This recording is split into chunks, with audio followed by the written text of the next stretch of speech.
নমস্কাৰ ভক্তিবচন অনুষ্ঠানলৈ স্বাগতম জনাইছো খ্ৰীষ্টীয় বিশ্বাসী লোকসকলৰ বাবে বিশেষভাৱে প্ৰস্তুত কৰা আমাৰ এই ভক্তিবচন অনুষ্ঠানটো বাইবেল অধ্যয়নৰ ধাৰাবাহিক অসমীয়া অনুষ্ঠান গোটেই বাইবেলখন ইয়াত অধ্যয়ন কৰা হ'ব এই অনুষ্ঠানটো নিয়মিতভাৱে শুনি থাকিলে বা চাই থাকিলে গোটেইখন বাইবেল চোৱাৰ আৰু বুজি পোৱাৰ এটা সুযোগ শ্ৰোতা দৰ্শকসকলে লাভ কৰিব এই অনুষ্ঠানটোৰ যোগেৰে আপোনালোক লাভৱান হোৱা বুলি জানিব পাৰিলে আমি নথৈ আনন্দিত হ'ম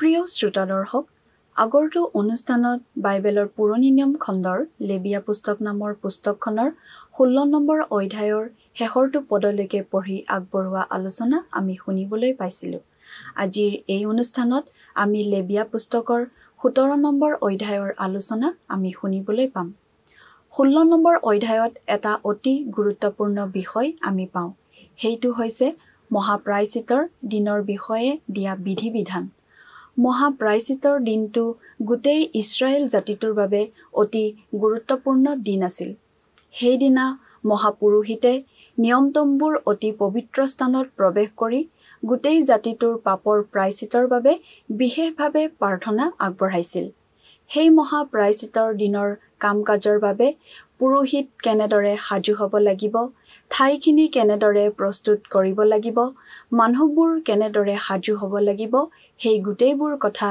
নিয়াৰিকৈ বুজাই দিয়া হৈছিল কিছুমান লোকে 17 নম্বৰ অধ্যায়টো 16 নম্বৰ অধ্যায়টোৱে চলি থকা বুলি ধৰি লয় যদিও ইয়াত এটা ধাৰাবাহিকতা আছে কিন্তু ইয়াৰ বিষয়বস্তুটো বেলেগ এই 17 নম্বৰ অধ্যায়ত আমি পাওঁ বলিদান দিবৰ বাবে একেটা ঠাই নিৰ্ধাৰণ কৰি দিয়া কথা বন দেৱতাৰ অনুগামী হৈ ছাগলী উপাসনা কৰাৰ বিৰুদ্ধে দিয়া বিধানৰ কথা নিয়ম তম্বুত বলি দিয়াৰ বিধান আৰু তেজ নাখাবৰ বাবে বিশেষভাৱে জনাই দিয়াৰ কথা গুৰুত্বটো এতিয়া বলি দিয়াৰ বাবে একেটা ঠাই ব্যৱহাৰ কৰা আৰু তেজৰ বিশেষ গুৰুত্বৰ বিষয়টোত আমি দেখিবলৈ পাওঁ লেবিয়া পুস্তকৰ কথাবোৰ যদিও ইজৰাইল জাতিক দিয়া বিশেষ বিধি-বিধান ৰীতি-নীতি মাথো নাছিল এইবোৰ অধ্যয়ন কৰাৰ যোগেৰে আমি নতুন নিয়মৰ কথাবোৰ অধিক ভালদৰে আৰু গভীৰভাৱে বুজি পোৱাত সহায় হয় আহকচোন এই কথাবোৰৰ বিতং আলোচনাটো শুনিবৰ বাবে আমি মূল আলোচনাটোলৈ আগবাঢ়ি যাওঁ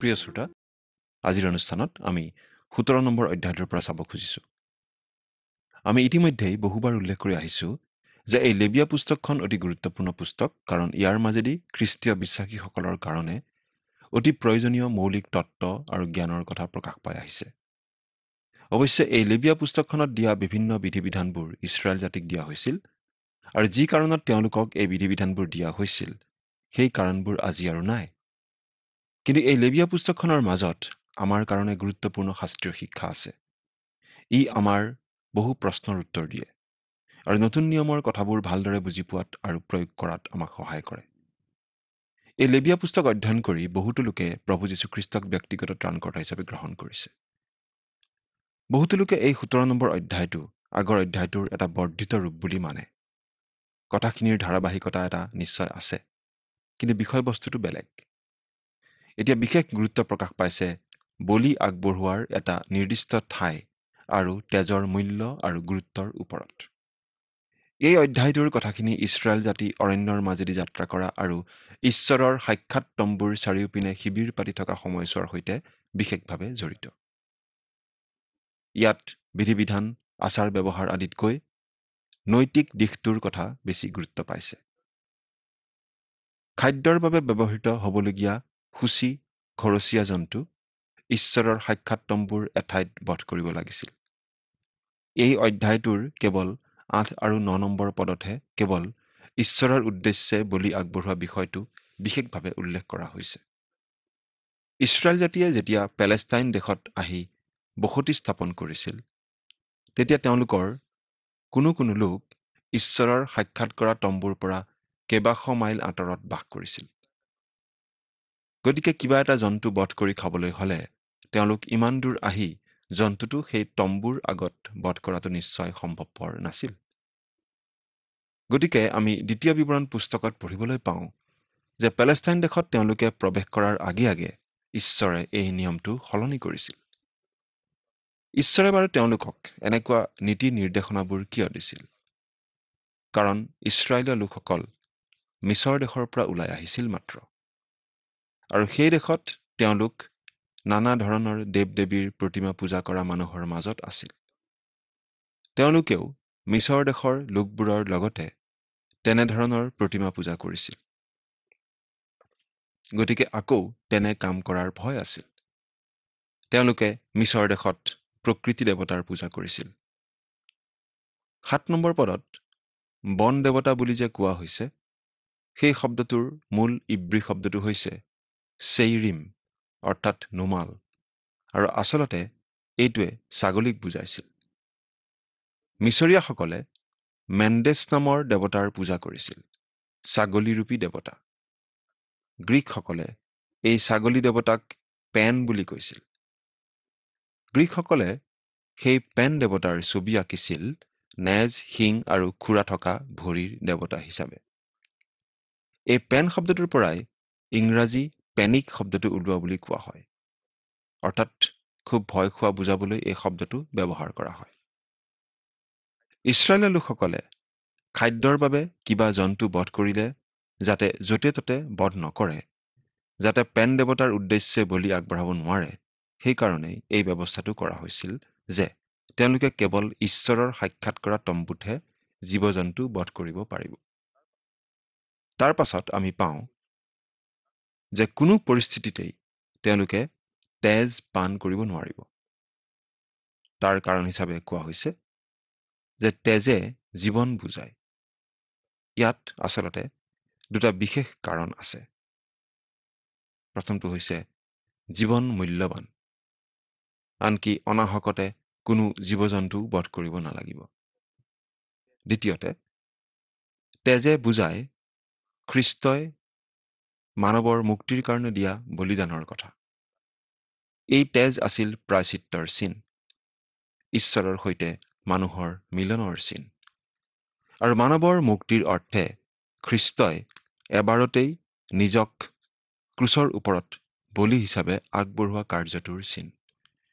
জীৱন মূল্যৱান আৰু জীৱন ৰক্ষা কৰা প্ৰয়োজন, কিন্তু খ্ৰীষ্টই নিজৰ জীৱন দিব লগা হৈছিল যাতে পাপী লোকে জীৱন পাব পাৰে। তেজ আৰু জীৱন আচলতে সমাৰ্থক। মানুহে কেতিয়াও তেজ খাব নালাগে বুলি ঈশ্বৰে কৈ দিছিল, কিন্তু পৰিত্ৰাণ লাভ কৰিবলৈ মানুহে খ্ৰীষ্টৰ তেজ পান কৰিব লাগিব বুলি বাইবেলত কোৱা হৈছে। অৰ্থাৎ আমি যাতে জীৱন পাওঁ, সেই উদ্দেশ্যে খ্ৰীষ্টই ক্ৰুচত নিজৰ অমূল্য তেজ বোৱাই জীৱন দিয়া কথাটো বিশ্বাস কৰি আমাৰ জীৱনত গ্ৰহণ কৰিব লাগিব। খ্ৰীষ্টৰ সেই বহুমূলীয়া তেজত আমাৰ বিশ্বাস স্থাপন কৰিব লাগিব। আমি তেজক ভাল পাব লাগিব, তেজৰ প্ৰশংসা কৰিব লাগিব আৰু তেজৰ কথা ক'ব লাগিব। খ্ৰীষ্টৰ তেজ। বহু সময়ত মানুহে পাপৰ বিষয়টো বেছি উল্লেখ কৰিবলৈ বেয়া পায়, আৰু যেতিয়া মানুহে পাপৰ কথাটো বেছি গুৰুত্ব দি আলোচনা নকৰে, তেতিয়া খ্ৰীষ্টৰ অমূল্য তেজৰ প্ৰতিও অৱহেলাৰ মনোভাৱ দেখুৱায়। এজন বিখ্যাত শিক্ষক এটা মণ্ডলীলৈ আহিছিল। এগৰাকী মহিলাই আহি তেওঁক ক'লে, মহাশয়, আশা কৰোঁ আপুনি আমাৰ আগৰ শিক্ষকজনৰ নিচিনাকৈ তেজৰ বিষয়ে অত্যাধিক কথা নক'ব। শিক্ষকজনে কৈছিল, মহোদয়া, মই তেজৰ বিষয়ে অত্যাধিক কথা নকওঁ। মহিলাগৰাকীয়ে ক'লে, খুব ভাল কথা। তেতিয়া শিক্ষকজনে গহীনাই ক'লে, আচলতে আমি খ্ৰীষ্টৰ তেজৰ বিষয়ে যিমান ক'লেও কেতিয়াও অত্যাধিক কোৱা নহয়। বাৰু, এতিয়া আমি লেবিয়া পুস্তকৰ 17 নম্বৰ অধ্যায়ৰ 1 আৰু 2 পদ পাঠ কৰি দিছোঁ। পাছে জিহুৱাই মোচিক ক'লে, তুমি হাৰুণক, তেওঁৰ পুত্ৰবিলাকক আৰু ইছৰাইলৰ আটাই সন্তানবিলাকক এই কথা কোৱা, জিহুৱাই এই আজ্ঞা কৰিছে। এইখিনি কথা কেৱল মুচি আৰু হাৰুণৰ কাৰণে নহয়, কিন্তু হাৰুণৰ সন্তানসকল আৰু গোটেই ইছৰাইল জাতিৰ কাৰণে। এতিয়া আমি দেখিছোঁ ঈশ্বৰে তেওঁৰ লোকসমূহৰ দৈনন্দিন আৰু ব্যক্তিগত জীৱনৰ ক্ষেত্ৰতো কথা কৈছে। 11 নম্বৰ অধ্যায়ত তেওঁ সূচী আৰু অসূচী জীৱ-জন্তুৰ বিষয়ে কৈছিল আৰু এতিয়া তেওঁ সূচী জন্তু এটা কেনেকৈ বধ কৰি খাব লাগিব সেই কথাটোও কৈছে। ইছৰাইলীয় লোকসকলৰ জীৱন তেওঁলোকৰ চাৰিওপিনে থকা লোকসমূহৰ জীৱনতকৈ বেলেগ হোৱাটো ঈশ্বৰে বিচাৰিছিল। সেই কথাটো তেওঁলোকক ঈশ্বৰে আকৌ মনত পেলাই দিয়াটো আমি দেখিবলৈ পাম ইয়াৰ পিছৰ অধ্যায়তে। এতিয়া আমি 3 নম্বৰ পদৰ পৰা 6 নম্বৰ পদলৈকে পাঠ কৰিম। ইছৰাইল বংশীয় যিকোনোৱে গৰু বা মেৰ বা ছাগলী জিহুৱাৰ আবাসৰ সন্মুখত জিহুৱাৰ উদ্দেশ্যে উপহাৰ স্বৰূপে উৎসৰ্গ কৰিবলৈ সাক্ষাৎ কৰা তম্বুৰ দুৱাৰমুখলৈ ননাকৈ ছাউনীৰ ভিতৰত বা বাহিৰত কাটিব, সেই মানুহটোলৈ ৰক্তপাতৰ দোষ গণিত হ'ব। সেই মানুহে ৰক্তপাত কৰাত তাক নিজ লোকবিলাকৰ মাজৰ পৰা উচ্ছন্ন কৰা হ'ব। ইয়াৰ অভিপ্ৰায় এই যে ইছৰাইলৰ সন্তানবিলাকে মুকলি পথাৰত যি পশু বলিদান কৰে সেই সকলোকে তেওঁবিলাকে যেন সাক্ষাৎ কৰা তম্বুৰ দুৱাৰমুখলৈ জিহুৱাৰ উদ্দেশ্যে পুৰোহিতসকলৰ ওচৰলৈ আনি জিহুৱাৰ উদ্দেশ্যে মংগলাৰ্থক বলিস্বৰূপে উৎসৰ্গ কৰে। পুৰোহিতে সেই মংগলাৰ্থক বলিৰ তেজ সাক্ষাৎ কৰা তম্বুৰ দুৱাৰমুখত জিহুৱাৰ বেদীৰ ওপৰত ছটিয়াব লাগিব আৰু তাৰ তেলখিনি সুঘ্ৰাণৰ অৰ্থে জিহুৱাৰ উদ্দেশ্যে দগ্ধ কৰিব লাগিব। ইয়াত বাৰু ঈশ্বৰে কি কৈছে? আমাৰ মনত এনেকুৱা প্ৰশ্ন হ'ব পাৰে। এইটো এটা অলপ আচৰিত ধৰণৰ বিধান, যিটো বলিদানৰ বিধানৰ সৈতে জড়িত নহয়। অলপ ভালদৰে মন কৰিলে আমি বুজি পাওঁ যে এই জন্তুবোৰ ঈশ্বৰৰ লোকসকলৰ খাদ্যৰ কাৰণে আছিল, বা আন কথাত ক'বলৈ গ'লে ঈশ্বৰে দাবী কৰিছে তেওঁক যাতে খোৱা মেজলৈ নিমন্ত্ৰণ কৰা হয়, আৰু এনেদৰে তেওঁ পৰজাতীয় দেৱ-দেৱীবোৰক দূৰ কৰি ৰাখিব বিচাৰিছিল। এই ক্ষেত্ৰত বাৰু ঈশ্বৰৰ নিয়ম কিয় ইমান কঠোৰ আছিল? যদি তেওঁলোকে আহাৰৰ বাবে এটা মেৰ বা ছাগলী বধ কৰিব লাগে, তেনেহ'লে সেই জন্তুটো ঈশ্বৰৰ সাক্ষাৎ কৰা তম্বুলৈ আনি তাতহে বধ কৰিব লাগিছিল। তেওঁলোকে ঘৰত অকলেই খাওক বা ওচৰ চুবুৰীয়া নাইবা আত্মীয় স্বজনৰ সৈতেই ভোজ পাতক, তেওঁলোকে যিকোনো পৰিস্থিতিতেই জন্তুটো বধ কৰিবলৈ ঈশ্বৰৰ তম্বুলৈ আনিব লাগিছিল। এই কামটো কৰাৰ এটা প্ৰধান কাৰণ এই আছিল যে পৰজাতীয় লোকসকলে জন্তু এটাৰ মাংস খাবলৈ হ'লে জন্তুটো কোনো দেৱ-দেৱীৰ প্ৰতিমাৰ আগত বলি দিহে খাইছিল। গতিকে ইছৰাইলৰ লোকসকলে যাতে তেনেদৰে প্ৰতিমাৰ আগত জন্তুটো বধ নকৰে, সেইবাবেই জন্তুটো বধ কৰিবলৈ ঈশ্বৰৰ তম্বুলৈ আনিবলৈ কোৱা হৈছিল। তেওঁলোক মিছৰ দেশত বন্দী অৱস্থাত থাকোঁতে মিছৰীয় লোকবোৰৰ লগতে নানা ধৰণৰ প্ৰতিমা পূজা কৰিছিল। তেওঁলোক মিছৰীয়া লোকতকৈ ভাল আছিল কাৰণে ঈশ্বৰে তেওঁলোকক উদ্ধাৰ কৰি অনা নাছিল। ঈশ্বৰে তেওঁলোকক উদ্ধাৰ কৰি আনিছিল কাৰণ ঈশ্বৰে তেওঁলোকৰ কাটৰুক্তি শুনিছিল, আৰু ঈশ্বৰে তেওঁলোকৰ উপৰি পুৰুষ অব্ৰাহাম, ইছহাক আৰু জাকোবৰ আগত কৰা প্ৰতিজ্ঞা ৰক্ষা কৰিছিল। ঈশ্বৰে কিবা প্ৰতিজ্ঞা কৰিলে সেই প্ৰতিজ্ঞা তেওঁ ৰক্ষা কৰে। তেওঁলোকে মিছৰ দেশত বিভিন্ন প্ৰতিমা পূজা কৰিছিল। সেই কথা আমি কেনেকৈ গম পাওঁ? কাৰণ বাইবেলত আমি এনেদৰে পঢ়িবলৈ পাওঁ, সেইদিনা আটাই দেশৰ ভূষণস্বৰূপ গাখীৰ আৰু মৌজোল বোৱা তেওঁবিলাকৰ নিমিত্তে মই অনুসন্ধান কৰা এখন দেশলৈ মিছৰ দেশৰ পৰা তেওঁবিলাকক উলিয়াই নিম বুলি তেওঁবিলাকৰ পক্ষে মোৰ হাত দাঙি শপত খাই তেওঁবিলাকক কৈছিলোঁ। তোমালোকে তোমালোকৰ চকুত লগা সকলো ঘিনলগীয়া বস্তু দূৰ কৰা আৰু মিছৰৰ মূৰ্তিবোৰৰে তোমালোকক অসুচি নকৰিবা। ময়েই তোমালোকৰ ঈশ্বৰ জিহুৱা। কিন্তু তেওঁবিলাকে মোৰ বিৰুদ্ধে বিদ্ৰোহ কৰিলে আৰু মোৰ কথা শুনিবলৈ অমান্তি হ'ল। তেওঁবিলাকে তেওঁবিলাকৰ চকুত লগা ঘিনলগীয়া বস্তুবোৰ দূৰ নকৰিলে বা মিছৰৰ মূৰ্তিবোৰো ত্যাগ নকৰিলে। তেতিয়া মই মিছৰ দেশৰ মাজত তেওঁবিলাকৰ অহিতে মোৰ ক্ৰোধ সিদ্ধ কৰিবলৈ তেওঁবিলাকৰ ওপৰত মোৰ কোপ বৰষাবলৈ মন কৰিছিলোঁ। জিহিজকেল 20 নম্বৰ অধ্যায় 6 পৰা 8 নম্বৰ পদ। ঈশ্বৰে তেওঁলোকক মিছৰৰ সেই দুখ লগা পটভূমিৰ পৰা আঁতৰাই ৰাখিব খুজিছিল। তেওঁলোকে আগতে জীৱ-জন্তুৰ পূজা কৰিছিল আৰু প্ৰতিমা পূজাৰ ক্ষেত্ৰত বলি ৰক্তপাত কৰা আৰু মাংসৰ নৈবেদ্য আগবঢ়োৱা প্ৰথাও আছিল। পাচনি পৌলে কৰিন্থত থকা খ্ৰীষ্টীয় বিশ্বাসীসকলক খাদ্যদ্ৰব্যৰ বিষয়ে দিয়া দিহা পৰামৰ্শখিনিৰ পটভূমিৰ কথাটো আমি এইখিনিতে মনত পেলাব পাৰোঁ। কৰিন্থীয় লোকসকলে বিভিন্ন দেৱ-দেৱীৰ সেৱা উপাসনা কৰিছিল আৰু তেওঁলোকে দেৱ-দেৱীৰ আগত বলি দিবলৈ জীৱ-জন্তু আদি লৈ আহিছিল। তেওঁবিলাকে বলি দিয়া জন্তুবোৰ তাতে এৰি থৈ গৈছিল আৰু সেই বলিৰ মাংসবোৰ মন্দিৰত থকা মাংসৰ বজাৰত বিক্ৰী কৰা হৈছিল। গতিকে ভাল মাংস কিনিবলৈ হ'লে তেতিয়া মন্দিৰলৈকে যাব লাগিছিল।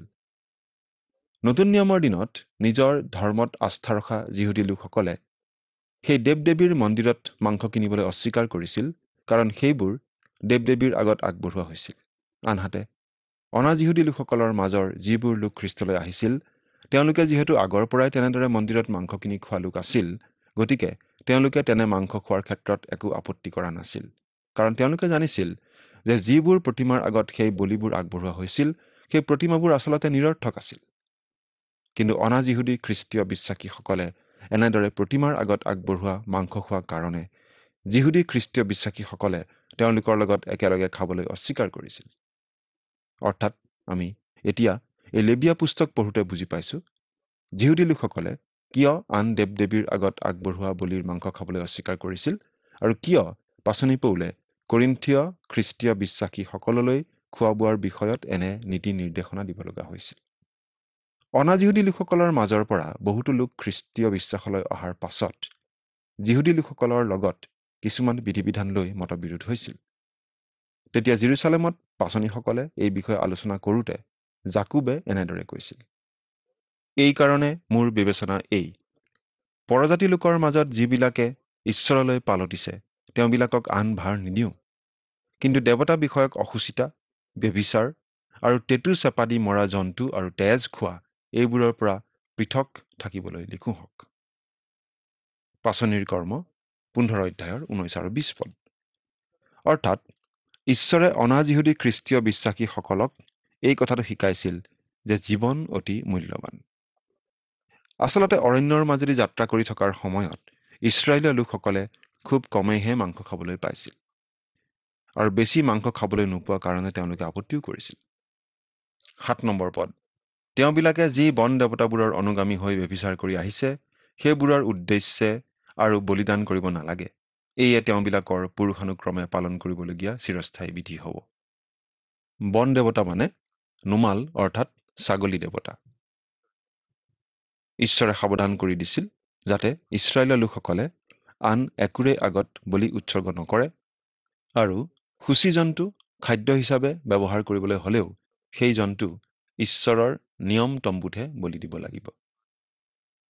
8 আৰু 9 নম্বৰ পদ, আৰু তুমি তেওঁবিলাকক কোৱা, ইছৰাইল বংশীয় যিকোনো মানুহে বা তেওঁবিলাকৰ মাজত প্ৰবাস কৰা যিকোনো বিদেশীয়ে নিজৰ হোম বলি বা মংগলাৰ্থক বলি জিহুৱাৰ উদ্দেশ্যে উৎসৰ্গ কৰিবলৈ সাক্ষাৎ কৰা তম্বুৰ দুৱাৰমুখলৈ ননাকৈ উৎসৰ্গ কৰিব, তেওঁ নিজ লোকবিলাকৰ মাজৰ পৰা উচ্ছন্ন হ'ব। যেতিয়া হোম বলিৰ উদ্দেশ্যে কিবা বলি অনা হৈছিল, তেনে ক্ষেত্ৰত হোম বলিৰ নীতি নিয়মবিলাক পালন কৰি বলি আগবঢ়াব লাগিছিল। বলি আগবঢ়াবলৈ মাত্ৰ এটাই ঠাই আছিল। এই কথাটো ঈশ্বৰে বাৰে বাৰে সোঁৱৰাই দিছিল, যাতে ইছৰাইলৰ লোকসকলে কোনো ধৰণৰ প্ৰতিমা পূজা নকৰে। এই কথাখিনি ইছৰাইলৰ মাজত থকা আন দেশীয় লোকৰ বাবেও প্ৰযোজ্য আছিল। আজি আমাকো এনেদৰে কোৱা হৈছে, এই কাৰণে হে মোৰ প্ৰিয়বিলাক, দেৱ পূজাৰ পৰা পলোৱা। 1 কৰিন্থিয়া 10 অধ্যায় 14 পদ। আকৌ 2 কৰিন্থিয়া 6 নম্বৰ অধ্যায়ৰ 14 পৰা 17 নম্বৰ পদলৈকে আমি এনেদৰে পাওঁ, বিশ্বাস নকৰাবিলাকে সৈতে তোমালোকে অসমানভাৱে জোতা নহবা, কিয়নো ধাৰ্মিকতা আৰু অধৰ্ম পৰস্পৰৰ কি সম্পৰ্ক? আন্ধাৰে সৈতে পোহৰৰ বা কি সম্বন্ধ? বেলিয়ালে সৈতে খ্ৰীষ্টৰ কি মিলন? বিশ্বাস নকৰাজনৰ লগত বিশ্বাস কৰাজনৰ বা কি ভাগ? আৰু দেৱতাবোৰে সৈতে ঈশ্বৰৰ মন্দিৰৰ কি ঐক্য আছে? কিয়নো আমি জীৱনময় ঈশ্বৰৰ মন্দিৰ। এই বিষয়ে ঈশ্বৰে কৈছিল বোলে, মই তেওঁবিলাকৰ মাজত বসতি কৰিম আৰু অহা যোৱা কৰিম, মই তেওঁবিলাকৰ ঈশ্বৰ হ'ম আৰু তেওঁবিলাক মোৰ লোক হ'ব। এতেকে প্ৰভুৱে কৈছে, তোমালোক সিহঁতৰ মাজৰ পৰা ওলাই আহি পৃথক হোৱা আৰু কোনো অসুচিকে নুচুবা। অবিশ্বাসীৰ লগত পৰি আমি যাতে অপথে নাযাওঁ, সেইবাবে আমাক সাৱধান কৰি দিয়া হৈছে। এতিয়া 10 আৰু 11 নম্বৰ পদ পাঠ কৰি দিম। ইছৰাইল বংশীয় যিকোনো মানুহে বা তেওঁবিলাকৰ মাজত প্ৰবাস কৰা যিকোনো বিদেশীয়ে কোনো প্ৰকাৰ তেজ খাব, মই সেই তেজ খোৱা জনলৈ কুন্দুৱাকৈ চাম আৰু তাৰ লোকবিলাকৰ মাজৰ পৰা তাক উচ্ছন্ন কৰিম। কিয়নো শৰীৰৰ প্ৰাণ তেজত থাকে, আৰু তোমালোকৰ প্ৰাণ প্ৰায়চিত্ত কৰিবৰ অৰ্থে মই সেই তেজ বেদীৰ ওপৰত দিবলৈ তোমালোকক দিলোঁ। কিয়নো প্ৰাণৰ গুণে তেজেই প্ৰায়চিত্ত সাধক। জীৱন তেজত থাকে, আৰু সকলো বলিদানৰ কাৰ্যৰ এই আচলতে ভেটি। এতিয়া 12 পৰা 14 নম্বৰ পদলৈকে পঢ়ি দিম। এই হেতুকে মই ইছৰাইলৰ সন্তানবিলাকক ক'লো, তোমালোকৰ মাজৰ কোনেও তেজ খাব নালাগে, আৰু তোমালোকৰ মাজত প্ৰবাস কৰা কোনো বিদেশীয়েও তেজ খাব নালাগে। আৰু ইছৰাইলৰ সন্তানবিলাকৰ মাজত যিকোনো লোকে বা তেওঁবিলাকৰ মাজত প্ৰবাস কৰা যিকোনো বিদেশীয়ে কোনো খাব পৰা পশু বা চৰাই চিকাৰত মাৰিব, তেওঁ তাৰ তেজ উলিয়াই ধূলিত ঢাকি থব। কিয়নো প্ৰত্যেক প্ৰাণীৰ প্ৰাণ তেজত থাকে। এই হেতুকে মই ইছৰাইলৰ সন্তানবিলাকক ক'লো, তোমালোকে কোনো প্ৰাণীৰ তেজ নাখাবা, কিয়নো প্ৰত্যেক প্ৰাণীৰ তেজেই তাৰ প্ৰাণ। যিকোনোৱে তাক খাব, তেওঁ উচ্ছন্ন হ'ব। প্ৰভু যীশুৱে এনেদৰে কৈছিল, যিজনে মোৰ মাংস খায় আৰু মোৰ তেজ পান কৰে, সেইজনৰ অনন্ত জীৱন আছে, আৰু শেষৰ দিনা মই তেওঁক তুলিম। যোহনে লিখা শুভবাৰ্তা 6 অধ্যায় 54 পদ। যিহেতু জীৱন তেজত থাকে, গতিকে প্ৰভু যীশুৱে ক্ৰুচত আমাৰ বাবে বোৱাই দিয়া তেজৰ কথাটো আমি বিশ্বাসেৰে গ্ৰহণ কৰিব লাগে, যাতে আমি অনন্ত জীৱন লাভ কৰিব পাৰোঁ। প্ৰভু যীশুৰ তেজতে আজি আমি জীৱন পাওঁ। এইটো এটা অনন্তকলীয়া সত্য। সেইবাবেই হেবলৰ বলিদানটো কইনে আগবঢ়োৱা উপহাৰটোতকৈ উত্তম আছিল। আত্মাৰ প্ৰায়চিত্তৰ বাবে তেজ লাগিবই। কেৱল প্ৰভু যীশুৰ তেজেহে আমাৰ পাপ ধুই দিব পাৰে। এই কথাটো আমি মনত ৰখা উচিত। প্ৰিয় শ্ৰোতা, আপুনি বাৰু আপোনাৰ সকলো পাপ স্বীকাৰ কৰি প্ৰভু যীশুৰ পৰা ক্ষমা বিচাৰিছেনে? যদি বিচাৰিছে, তেন্তে তেওঁৰ তেজে, তেওঁ ক্ৰুচত বোৱাই দিয়া তেজে আপোনাক সম্পূৰ্ণৰূপে শুচি কৰিব পাৰে। এই কথাটো বিশ্বাস কৰি প্ৰভু যীশুকেই আপোনাৰ ত্ৰাণকৰ্তা বুলি গ্ৰহণ কৰিছেনে? চিন্তা কৰি চাওকচোন। ঈশ্বৰে আপোনাক আশীৰ্বাদ কৰক। ঈশ্বৰে এটা কথাত বিশেষ জোৰ দিয়া আমি দেখা পাওঁ। ইছৰাইলীয়া লোকবিলাকে যাতে য'তে ত'তে যাৰে তাৰে আগত বলি আগনবঢ়ায়। ঈশ্বৰে নিৰ্ধাৰণ কৰি দিয়া বিশেষ স্থানটোতহে যাতে সকলোৱে বলি আগবঢ়ায়। ঈশ্বৰে বিচাৰিছিল সম্পূৰ্ণ আনুগত্য। সকলোতকৈ আগস্থান তেওঁ বিচাৰিছিল, আৰু তেওঁৰ বাহিৰে আন একোৰে প্ৰতি আনুগত্য থকাটো তেওঁ বিচৰা নাছিল। সেই কথাটো আজিও খাটে। আজিও ঈশ্বৰকেই আমাৰ জীৱনত সদায় সকলো ক্ষেত্ৰতে আগস্থান দিয়াটো ঈশ্বৰে বিচাৰে। আন একোৱেই যাতে ঈশ্বৰৰ প্ৰতি থকা আমাৰ ভয় ভক্তিত প্ৰভাৱ নেপেলায়, সেইটো ঈশ্বৰে বিচাৰে। আজিলৈ আমাৰ এই ভক্তিবচন অনুষ্ঠানটোৰ ইমানতে সামৰণি মাৰিব খুজিছোঁ। পৰৱৰ্তী অনুষ্ঠানত আপোনালোকক পুনৰ লগ পাম বুলি আমি আশা ৰাখিলোঁ। ঈশ্বৰ আপোনাৰ সহায় হওক। ধন্যবাদ।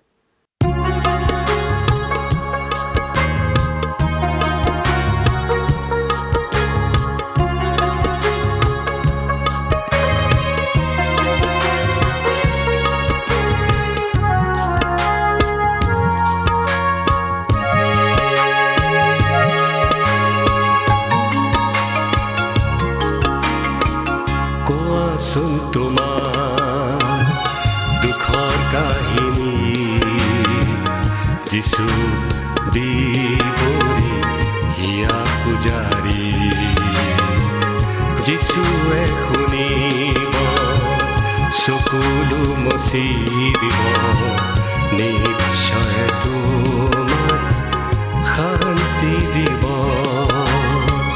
কোৱাচোন তোমাৰ দুখৰ কাহিনী, যিছু বিবৰি হিয়া পূজাৰী।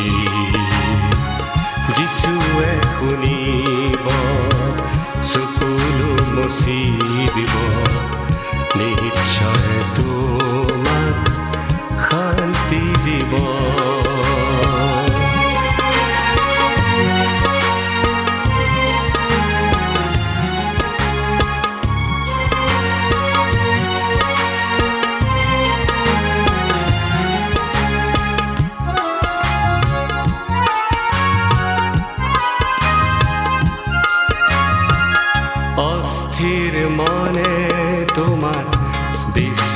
পাব ভাৰাক্ৰান্ত জনেও জিৰণি পাব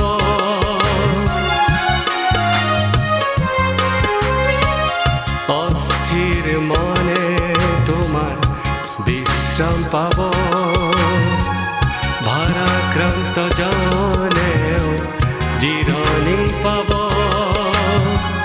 যিশুৰ কাষলে আহিলে বিমুখ নকৰিব তেওঁৰ সেই শান্তি তোমাতে ৰ'ব যিশুৰ কাষলে আহিলে বিমুখ নকৰিব তেওঁৰ সেই শান্তি তোমাতে ৰ'ব কোৱাচোন তোমাৰ ভুলৰ কাহিনী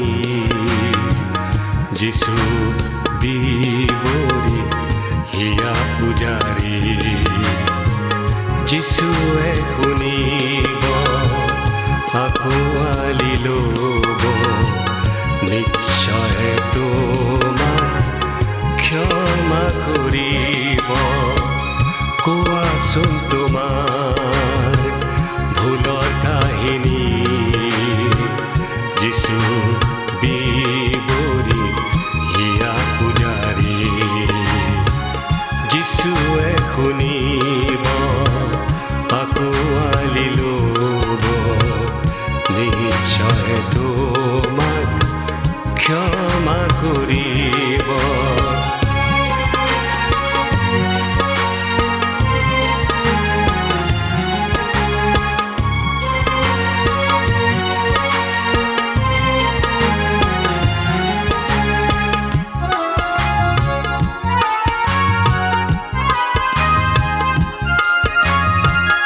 অস্থিৰ মনে তোমাৰ বিশ্ৰাম পাব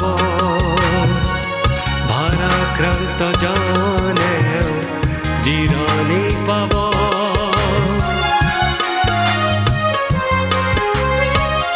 অস্থিৰ মনে তোমাৰ বিশ্ৰাম পাব ভাৰাক্ৰান্ত প্ৰিয় শ্ৰোতা দৰ্শক আশা কৰোঁ ভক্তিবচন অনুষ্ঠানটি উপভোগ কৰি আপোনাৰ নিশ্চয় ভাল লাগিছে এই বিষয়ে আপোনাৰ মতামত জানিব পাৰিলে আমি নথৈ আনন্দিত হ'ম আপোনাৰ যদি আমাৰ এই অনুষ্ঠানটি উপভোগ কৰি ভাল লাগিছে তেন্তে অনুগ্ৰহ কৰি আমালৈ এটি মিছ কল দিয়কচোন প্ৰতিটো মিছ কল দিয়া সকলৰ মাজৰ পৰা এজন বিশেষ দৰ্শকক বাছি লৈ সপ্তাহৰ শেষত পুৰস্কৃতও কৰা হ'ব মিছ কল দিয়া নম্বৰটো হৈছে 04449081 আপোনাৰ যদি কিবা প্ৰাৰ্থনাৰ বিষয় থাকে বা অধিক জানিবলৈ ইচ্ছা কৰে তেন্তে টেলিফোনৰ মাধ্যমেৰেও আমাক যোগাযোগ কৰিব পাৰে আমাৰ টেলিফোন নম্বৰটো হৈছে 7429840242 আপুনি আমালৈ ইমেইল অথবা পত্ৰযোগেও যোগাযোগ কৰিব পাৰে তাৰ বাবে আমাৰ ইমেইল আইডি আৰু পোষ্টেল এড্ৰেছটো টিভি পৰ্দাত চাই লওকচোন পুনৰ লগ পোৱাৰ আশাৰে আজিলৈ ইমানতে সামৰিছোঁ ঈশ্বৰে আপোনাক আশীৰ্বাদ কৰক ধন্যবাদ